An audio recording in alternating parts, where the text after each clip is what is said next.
Hey there folks, welcome to Spectrum Pulse. We talk about music, movies, art and culture, and it's Billboard Breakdown.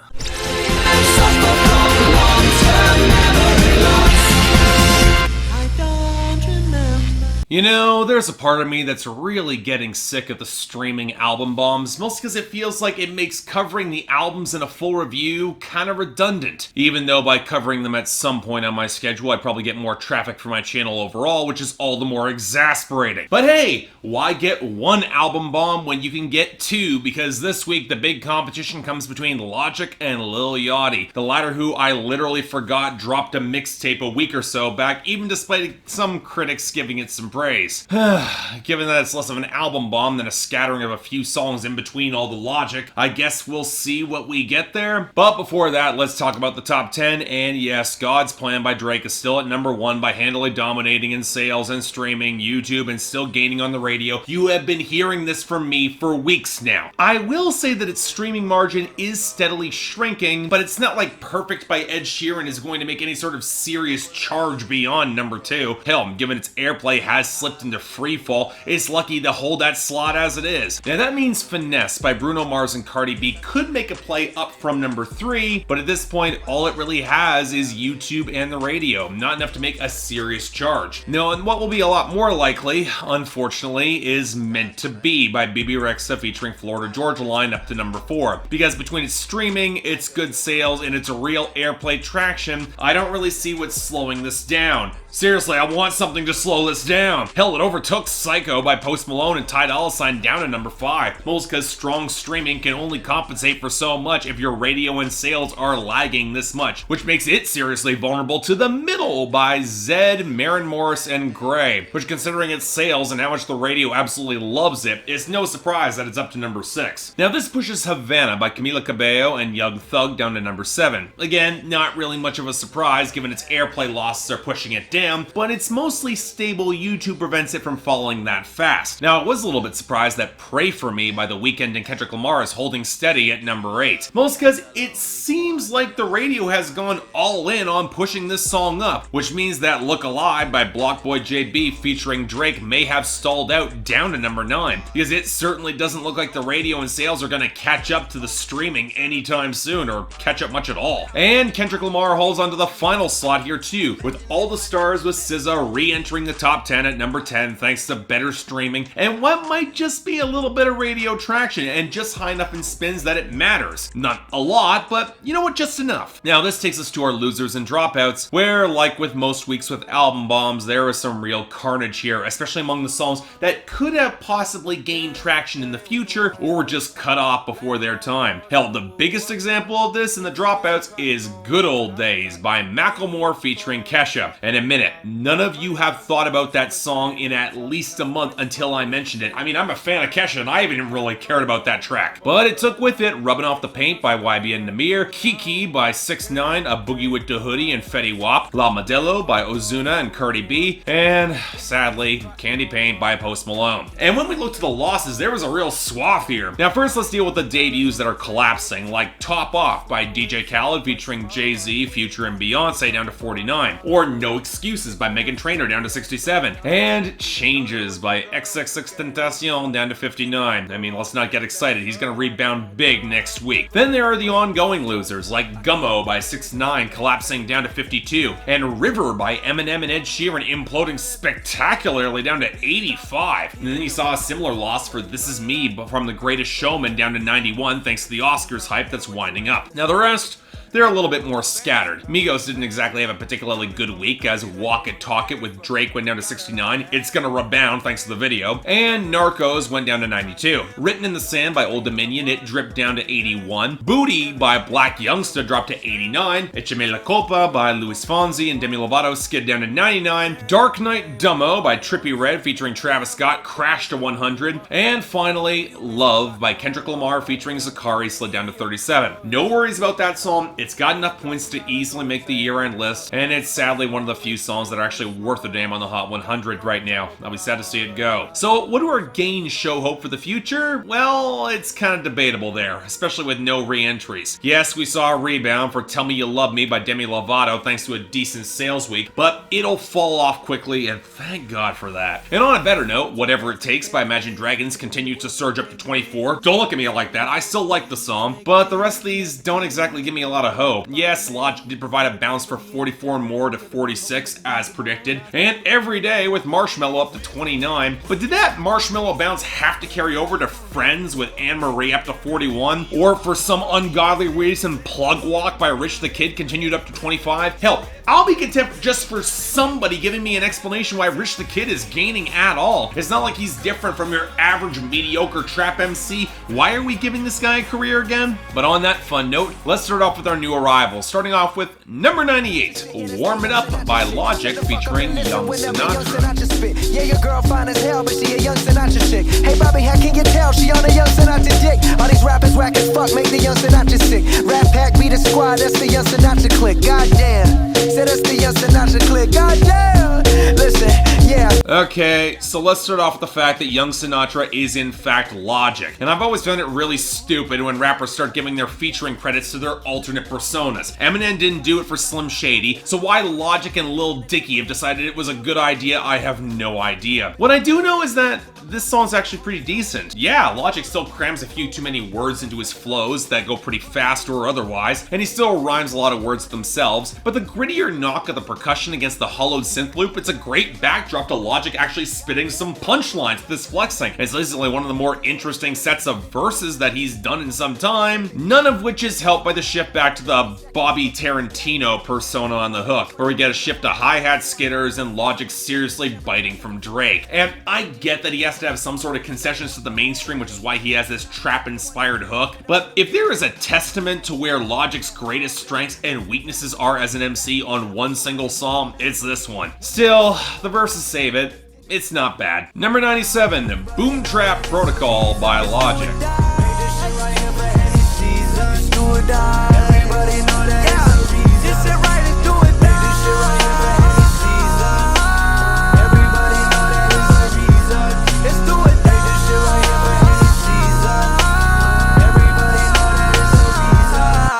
So I'm not gonna mince words here. I really dig this groove. Yeah, seriously, the subtle horn inflections around the scratchier percussion and the more restrained track knock, it actually hits at the balance that Logic implied on the last song. And even if I'm not remotely a fan of the auto-tune crooning that he shoves in on the hook, and don't get me started how Logic thinks he's leaving the pussy crucified, but I'd honestly prefer this sort of production over many who would attempt this style. There's a little bit more texture here, but the unfortunate fact is that most of the actual lyrical details just are not that interesting. A lot of filler flexing in a second verse that shows Logic half crooning through the repeated phrase, I don't know him, which that might be applied to any additional punchlines that he has on this record. I don't know. Again, it's not bad. I like this production style. It's a decent flow, but I wish there was a lot more to it. Number 88, Boom by Lil Yachty featuring Ugly God. All you gon' hear is a boom, boom, boom, boom, boom, boom, boom, boom. Don't give a fuck about your click.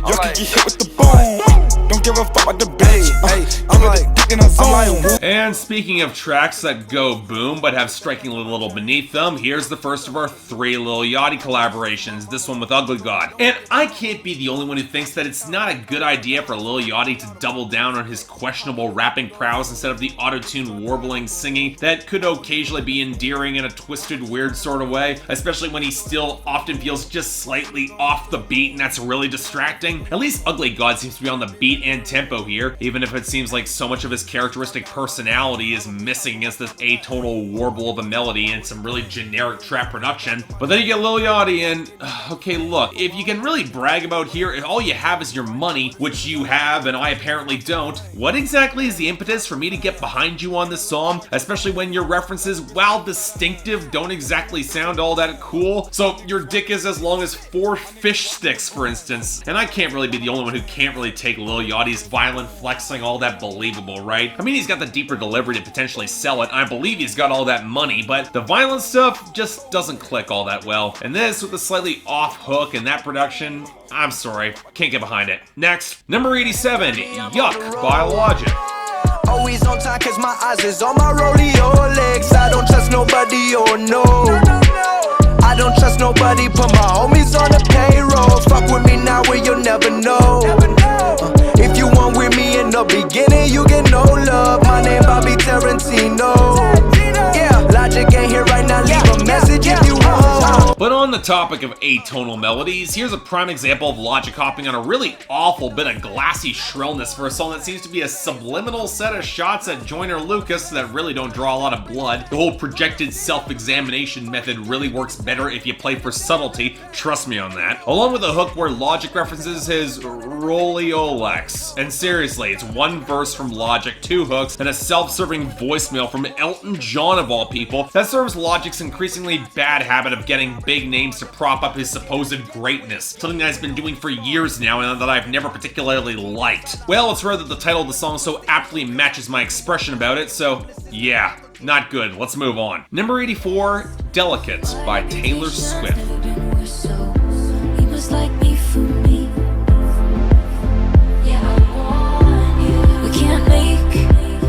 Promises now, can we be? But you can make me dream.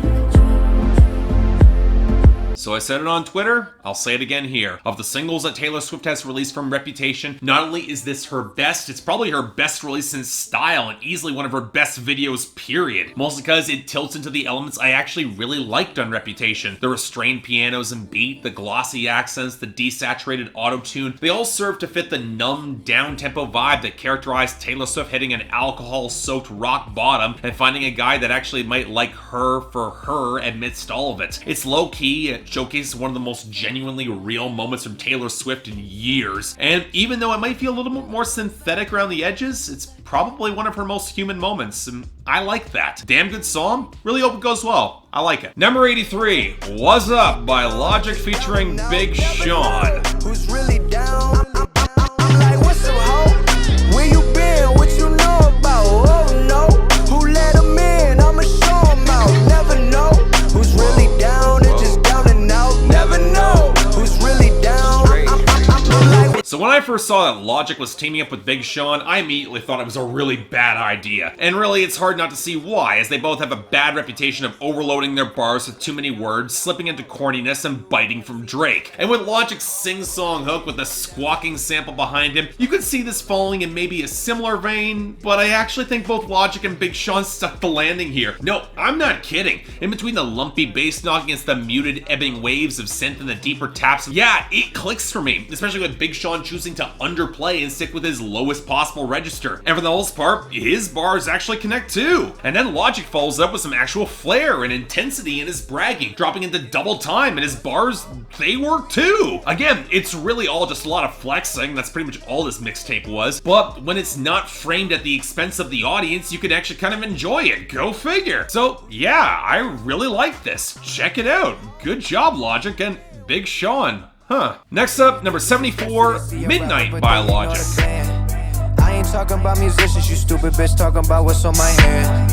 Bitch, I've been at it in it for a minute, this all been a part of my plan. So millions of records before the radio, damn it feel good to be the man. Hey. So now he's going back to his crooning against a scratchy oscillation, a flat synth, and a trap beat that basically sees him flex his success and complain how girls don't back off him despite the fact he's married. Okay then. But then the beat switches into a blubbery, more jagged trap knock that I'd probably like less until Logic goes off on his verse, and he really does. And again, it's a lot more flexing and bragging, but there are a lot fewer filler bars, the rhymes consistently connect, and the pileup of double entendres never feel forced or corny, even though I can see some people glancing askance at the biracial reference on the verse, especially after Everybody. But you know what? It doesn't feel obtrusive, it fits the exasperated tone of that second verse, and while this is definitely not my favorite cut from Logic thus far, it's still pretty solid. Yeah, pretty good. Worth a listen, I guess. Number 73, 66 by Lil Yachty featuring Trippie Red. Keep it talk, bad bitch, bubble butt, 14, high school serving beans, dropped out, now I'm rich, flexing till I'm 66.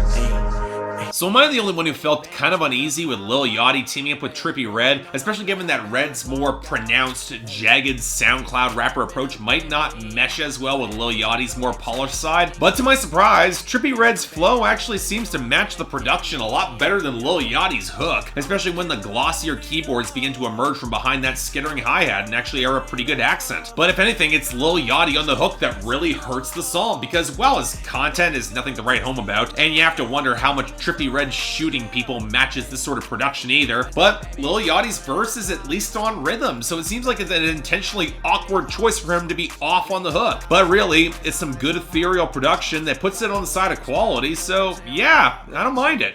Not really that bad. Number 68, Overnight by Logic.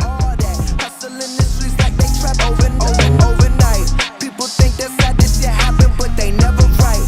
Acting like they got it, but they never quite seem to understand that this right here deeper than all that. Hustle in the streets like they trapping and burning. So look, there are a number of things that bug me about this song. That flat synth that's damn near chiptune against the lumpy bass, Logic crooning on the second verse about how he was a good person and he found success, and maybe you're just a tool who was bullied or you have daddy issues, or how his verse kind of runs straight into his hook where the bragging just really isn't all that interesting. Yes, we know your success hasn't happened overnight. I've been following most of it. We get it. But what bugged me a lot more was the irksome feeling of how much his delivery sounds like Kendrick Lamar again, especially with his more clipped delivery on the rhymes of the first verse. And when you couple it with the sing-song self-aggrandizing, yeah, I'm sorry, I'm not a fan of this at all. Next, number 63, NBAYOUNGBOAT by Lil Yachty featuring YoungBoy Never Broke Again. 20 twins finna get plucked like a chicken. Brother locked up, he spent much time in the kitchen. We ain't really with none of pretending and shit. I got 6 Catholic hoes in his sinning and shit. Pull this shit up, bust it down. Bought a new crib, got several amenities. You gon' get shot like the Kennedys.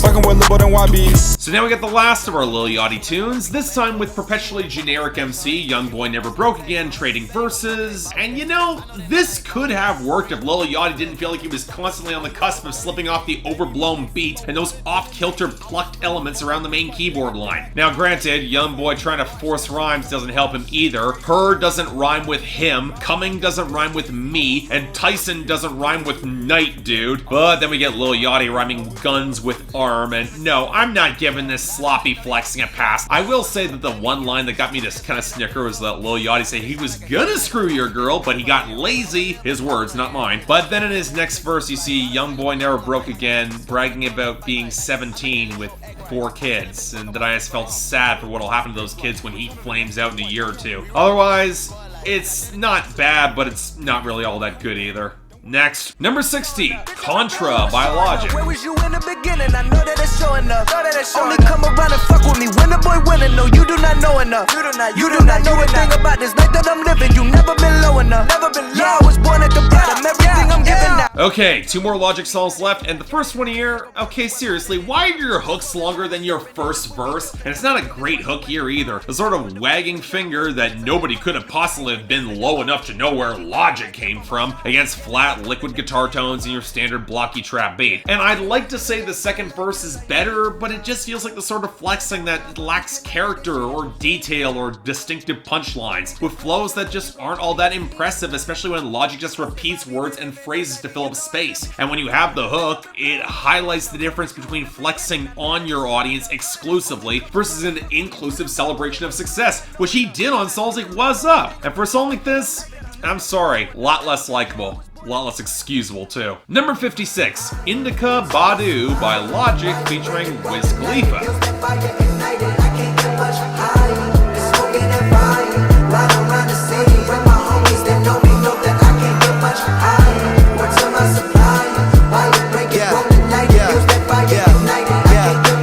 So I'll admit it, I'm still surprised to this day that Wiz Khalifa is such a draw that this was the biggest new arrival from Logic this week. Granted, it could be partially because it's easily one of the chillest songs Logic has released since Metropolis 4 years ago, even to the point of sampling the same drum line and then fusing with an Erykah Badu sample that Jay Dilla originally produced. Now again, I love Metropolis off of Under Pressure, probably my favorite song there, and I'm in the minority saying that. And even though Wiz Khalifa absolutely snapped on his verse, seriously, he's improved his technical abilities by leaps and bounds sounds over the years. I can respect that. I was unsure how well this sort of weed song would really resonate for me, but yeah, it really does. From the textured, blissful vibe with the chimes, the liquid bass, the wheedling distant guitar, and the touches of keys, and how well Logic can deliver his double-time flows against this production, it's a great groove. He definitely took that good J Dilla sample. I can respect that. I will say, for as much as Logic mentions his wife both here and on Midnight, it did throw me a little bit to hear that they split up just weeks after Bobby Tarantino 2 was released, which might date a couple of the songs here, but otherwise, yeah, smooth vibes, great groove.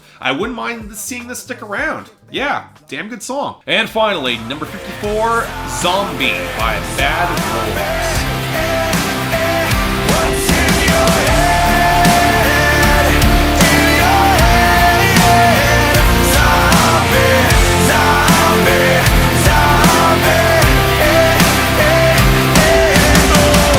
So it goes without saying that the original Zombie by the Cranberries, released in 1994, it's a grunge classic. Anchored by Dolores O'Riordan's powerful vocals, splitting the difference between Kate Bush and Grace Slick, it's a fuzzy, seething riff and a phenomenal slow burn groove. But like many of the songs canonized as grunge classics, it never really crossed over to the Hot 100 proper, likely because it was very explicitly intended as an anti-IRA song, and unless you were U2, songs dealing with Irish politics didn't really cross over stateside, especially during the commercialization of the grunge aesthetic in the wake of Kurt Cobain's death that same year. So it's a little jarring to see a male-fronted cover by a little-known metalcore group called Bad Wolves that has sold ridiculously well, and yes, I get that Dolores O'Riordan gave approval for this and was even set to perform with the group before she sadly passed away earlier this year. But to see this chart now with all the gaudy guitar mixing, the cheap backbeats, and lyrics that will push the date from 1960 to 2018 gives me the same gross feeling that I imagine those who hated Disturbed's cover of The Sound of Silence had. And what's worse is how so much of this cover guts the slow burn dirge elements that made the original work so well. The guitar melody after the post-chorus is